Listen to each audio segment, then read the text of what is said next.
Working on speech.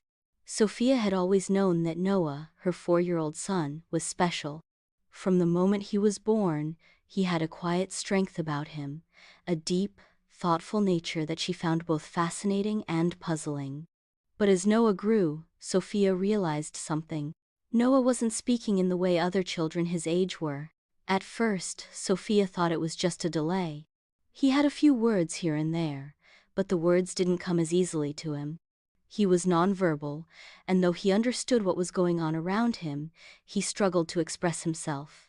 It broke Sophia's heart to see his frustration when he couldn't communicate his needs or desires. There were moments when Noah would get upset, pointing at objects or tugging on her sleeve, but not being able to say what he wanted. His frustration turned to meltdowns, and Sophia felt helpless until she realized that Noah needed more than just patience. He needed tools. Step 1. The diagnosis and the turning point. When Noah was diagnosed with autism spectrum disorder, ASD, the doctor explained that children on the spectrum could experience challenges with communication and social interaction, which explained Noah's struggles with speaking. But the diagnosis wasn't a setback, it was a starting point. Sophia learned that Noah could still develop language skills, but it would require different approaches and a lot of creativity. She was ready to do whatever it took to help Noah find his voice.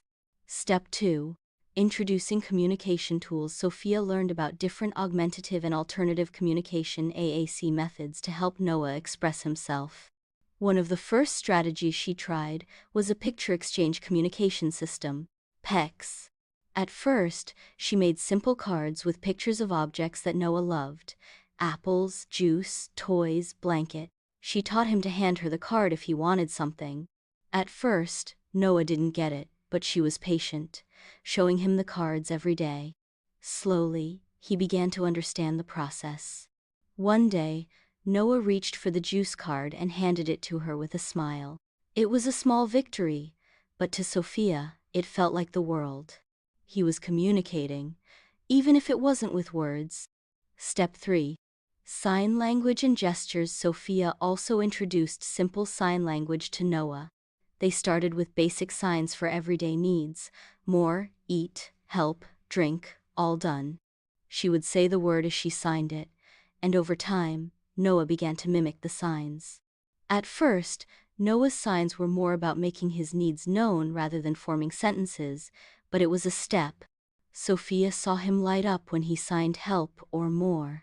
It was as though a whole new world opened up for him.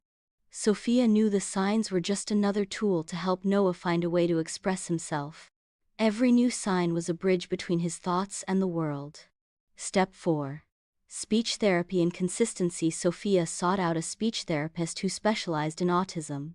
The therapist introduced Noah to AAC apps on a tablet.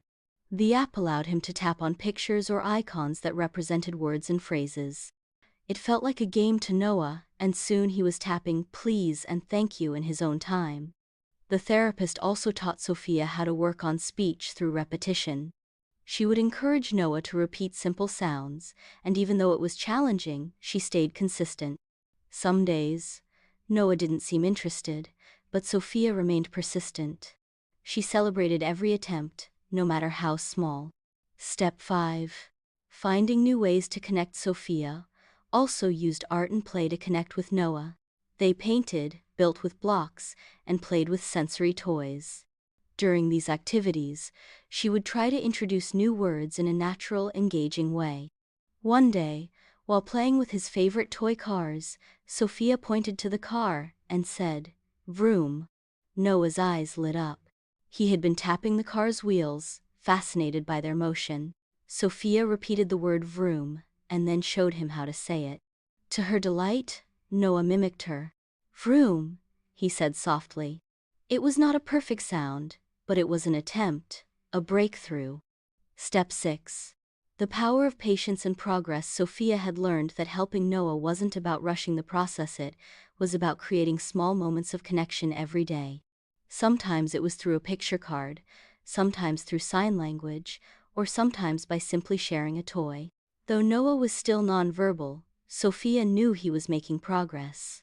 He wasn't speaking in full sentences yet, but he was finding ways to communicate. That was the most important thing.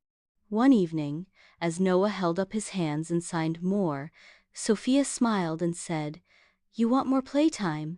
Noah nodded, his face bright with joy. That night, as Sophia tucked him into bed, she whispered, "You are amazing, Noah.